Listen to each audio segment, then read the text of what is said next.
Bible says mankind's first home was a garden paradise called Eden. God created Adam and Eve to tend the garden. He warned them never to eat from the tree of knowledge. One day, a serpent hissed a jealous message to Eve. If you eat the forbidden fruit, you will become as wise as your Creator.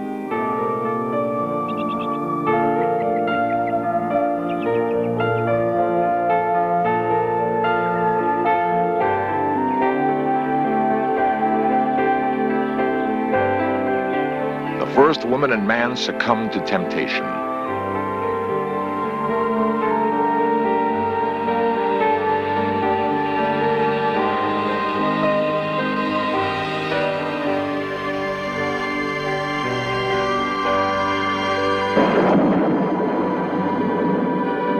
God feared his creations would next eat from the tree of life. He cast Adam and Eve from the garden and gave mankind a legacy of earthly toil. There is another legacy, a longing to rediscover the place where it all began.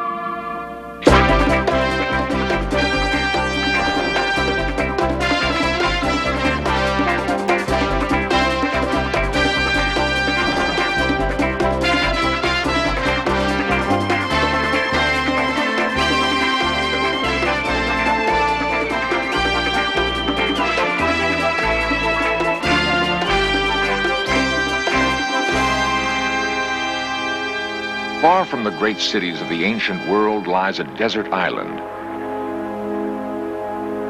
In the remote interior of the island, only sparse brush grows, and a great solitary tree.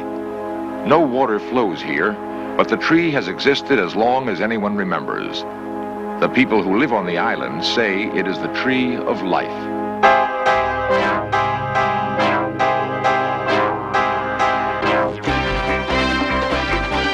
This series presents information based in part on theory and conjecture.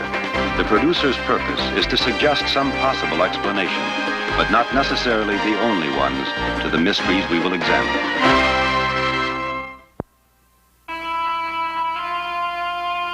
The dawn of civilization is thought to have occurred in that part of the world we now call the Middle East. The Great Pyramids of Egypt have endured nearly 5,000 years. In the epic journey of mankind, however, they are relatively recent milestones. The builders of the pyramids grappled with the same question that puzzles modern men. Where did it all begin? One answer lies in the Judeo-Christian tradition of an earthly paradise that existed somewhere in the Middle East. Biblical scholars have devoted lifetimes to interpreting the section of Genesis which describes the location of Eden. A passage in the Old Testament states that Eden was watered by a stream which rose out of the garden and branched out into 4 rivers: the Tigris, Euphrates, Pishon, and Gihon. The Tigris and Euphrates are familiar enough. But what are the Pishon and Gihon? Where are they in the modern world? The great river of Egypt is the Nile, thought by some to be the Gihon of Genesis. There would be no city of Cairo without the Nile, only desert. To the ancients, the river was a god. All their great monuments and temples were built near its banks.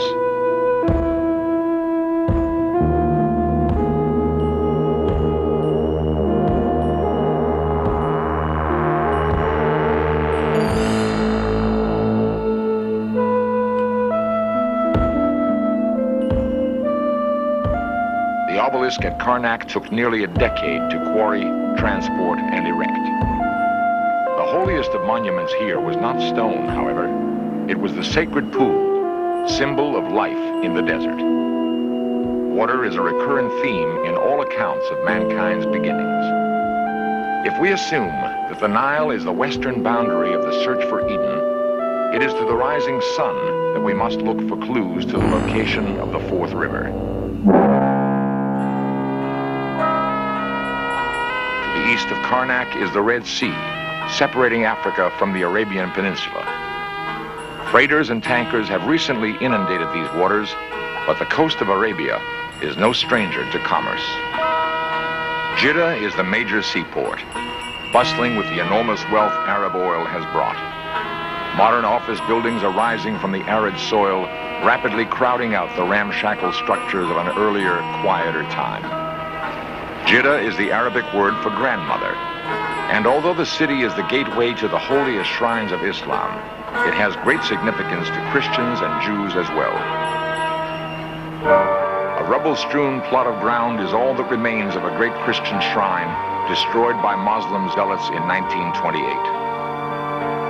The shrine marked the legendary tomb of Eve, grandmother of humanity. The burden of their fall from grace weighed heavily on Adam and Eve. Tradition has it they separated when they were cast out from Eden. Eve made her way across the desert to the place that is her namesake, Jeddah. There, she died. Of all the modern Arab states, Arabia clings most tenaciously to its past. It is the land of Muhammad, and long before him, the great Jewish king Solomon mined gold here. Legends are not easily dismissed in a place with such a rich history. Arabia is a land of seeming contradictions. Gasoline is virtually free, but water is sold for 25 cents a glass. Part of the price, perhaps, for Eve's temptation. Men are taught that toil was the legacy of Adam and Eve's fall. The same tradition which says Eve wandered in the desert says Adam struggled in the Judean wilderness. In Judea, nomads still tend their flocks in the hills above the Dead Sea. Beyond the wilderness is Jerusalem, where the old ways are honored as they are in Jeddah.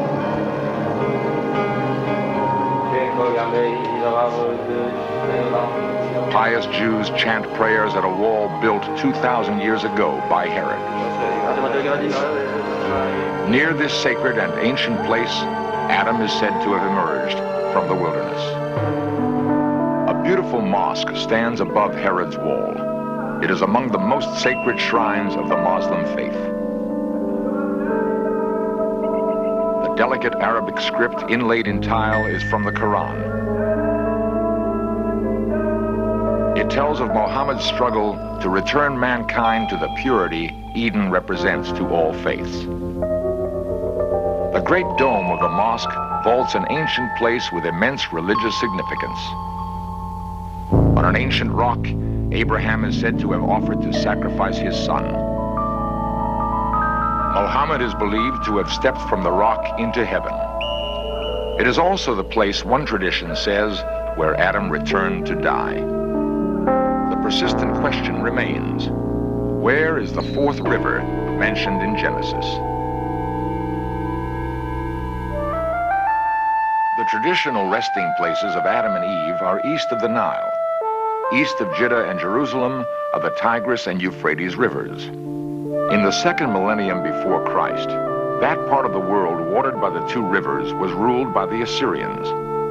They were searching for paradise too, and may have found it in the great gulf where the Tigris and Euphrates empty. I am Ashurbanipal, king of the Assyrians. My legions are the most powerful on earth. From Mesopotamia, we strike west into Egypt and south into the Gulf of Araby. There's great wealth in the Gulf, wealth to feed my armies. But there's more. Stories of a place called Dilmun. It's said that no one dies there, and the natives pluck pearls from the ocean like dates from a palm. If there is such a place, it shall be mine. Into the Gulf, Ashurbanipal sent advance elements of his army. The scouts returned with incredible reports. It seemed there was a land called Dilmun. The inhabitants did pluck pearls from the ocean like dates from a palm. Flowers bloomed, scenting the air with their perfume. The date palms were heavy with fruit. Ashurbanipal's men had never seen such abundance. Everywhere there was greenery, lush and inviting. On a Dilmun seal, a tree flanked by two mysterious figures. The record of Ashurbanipal's expedition gives us one of the earliest indications that Adam and Eve's garden might have existed, might still exist. Thus, the key to finding Eden and the fourth river of Genesis may lie in finding Dilmun, somewhere in the Persian Gulf.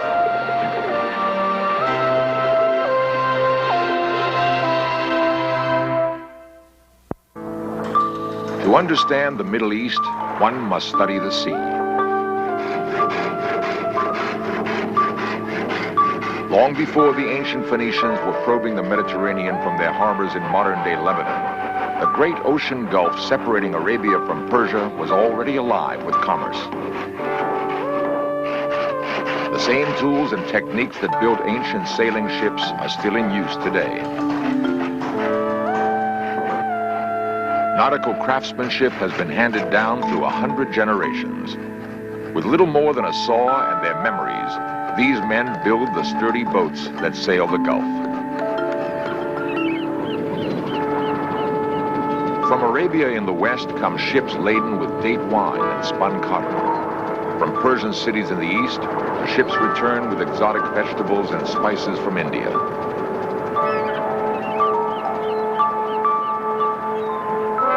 Many nations have claimed the Gulf as their own. One place has seen them all come and move on. Bahrain is a small island off the east coast of Arabia. Its people have enjoyed an influence far beyond their numbers or the size of their homeland. Through Bahrain's seaport at Manama City flows the wealth of the Gulf.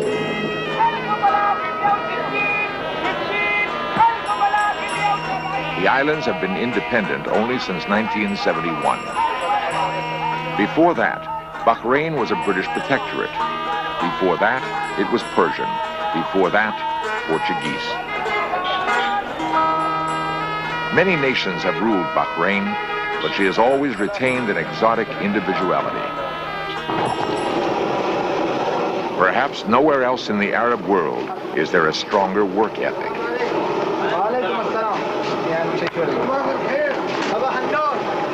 The day begins early. By noon, it is too hot to work.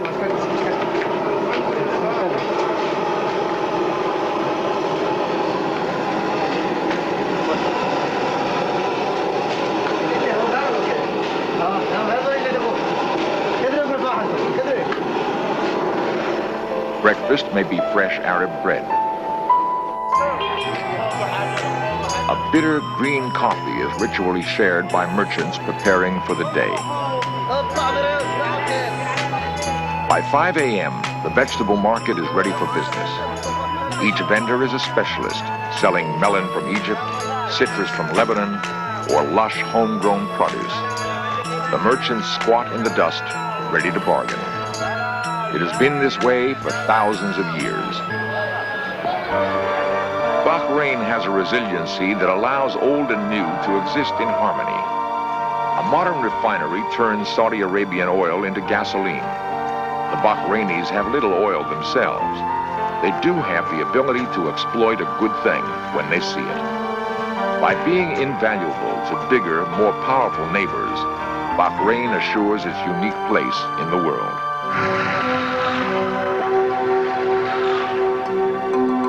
The pulse of the Gulf may well be the rush of oil through pipelines, but oil plays no part in Genesis.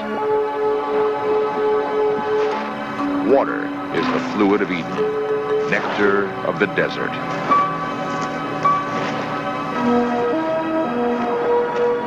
To keep decorative trees alive under Bahrain's brutal sun, they must be watered daily. Water is Bahrain's secret.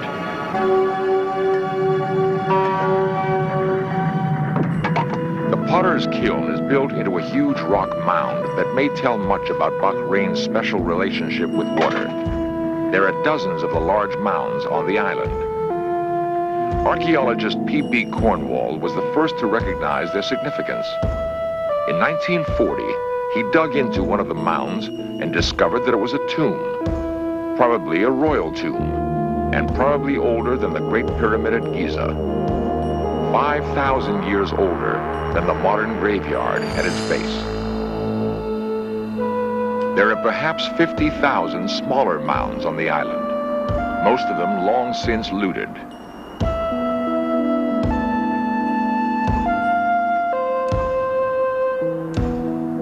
They tell us that the ancient population of Bahrain was large and affluent, rich enough to accord death a status surpassed only by the pharaohs of Egypt. And they place this lost civilization in the same millennium as the Assyrian domination of the north. When King Ashurbanipal sent his men to find Dilmun, they returned with reports of a civilization that defied death. Near an oasis is the ghost of a much later military expedition. In the 16th century, the Portuguese invaded Bahrain and built a fort to protect their trade route to the Far East. Without realizing it, the invaders were building on the ruins of a civilization that had dominated the same trade routes long before their Portuguese ancestors had ever put to sea. The first major excavation of the site was begun in 1953 by Professor Geoffrey Bibby. It revealed a sophisticated dwelling, complete with what appears to be an altar. More intriguing was the discovery of a limestone basin, which probably held fresh water. The reservoir fed into a walled channel built 20 feet below the surface of the ground, clearly an advanced irrigation system.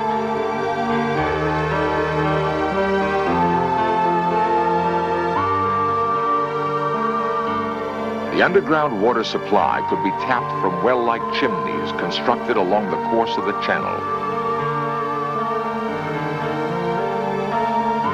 Bibby thought they probably served the additional function of allowing silt deposits to be removed from the waterway. Dozens of the stone chimneys appear in the desert at intervals of about 100 yards. Fresh water remains abundant elsewhere on the island, welling up from the ground to fill natural rock basins. Bahrain is surrounded by the salt waters of the Gulf. The sea is absorbed into the limestone bedrock of the island and percolates upward in a natural filtration process. The result is the most wonderful of all things in the desert, a miracle, an oasis. If we are to believe Genesis, then Adam and Eve must have frolicked in just such a place.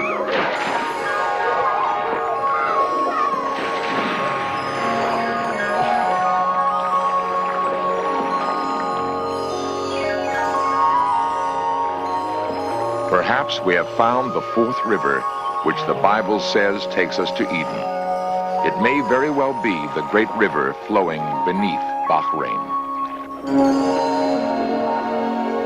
Where there is water in Bahrain, the desert explodes with life and color. If we take Genesis as a mixture of revelation and allegory, then it is likely the author had a real place in mind when he described Eden. You might have been familiar with the Sumerian legend of the semi-divine king named Gilgamesh. In search of immortality, Gilgamesh travels to the land of Dilmun. There, Gilgamesh learns that he must pursue the flower of immortality, which is found at the bottom of the sea. By eating the flower, Gilgamesh will become immortal. The story doesn't end happily.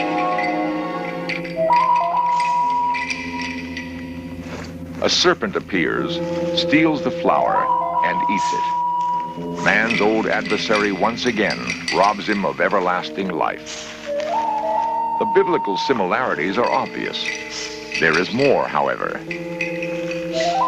The flower of immortality at the bottom of the sea could be a figure of speech for the pearls Bahrain is famous for. The ancient inhabitants of Bahrain had a peculiar custom. In their burial mounds, they placed a basket. Inside the basket, they placed a snake and a symbolic pearl. On Bahrain, as in Genesis, the garden gives way to desert. Few creatures willingly leave the oasis to take their chances in the wilderness just beyond the last blade of grass. Adam and Eve had a choice. They chose knowledge instead of life and were cast out. Mankind's prospects seemed bleak as the interior of Bahrain. If there's a single lesson to be learned from the great faiths, however, perhaps it is hope. The tree of life may not be lost forever.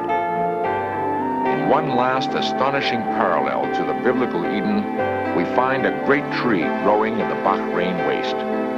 It seems to thrive where nothing else can. Its shade beckons across the sun-hazed desert floor.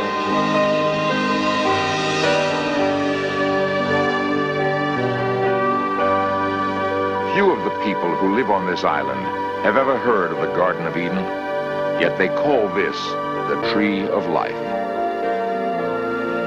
If we never again achieve the garden, it will certainly not be because we lost our way in our dreams.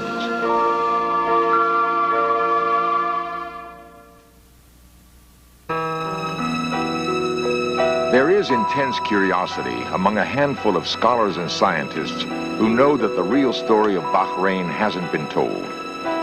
Money for archaeological work is always scarce, and what there is of it is more likely to be spent on glamour digs in Egypt. Those who work here do so out of deep commitment. Piecing together a lost civilization is not as easy as piecing together a pot. Time may be running out. Saudi Arabia plans to build a causeway from the mainland to Bahrain. It will cut through thousands of Dilmun burial mounds. It would be tragic to lose the Garden of Eden a second time.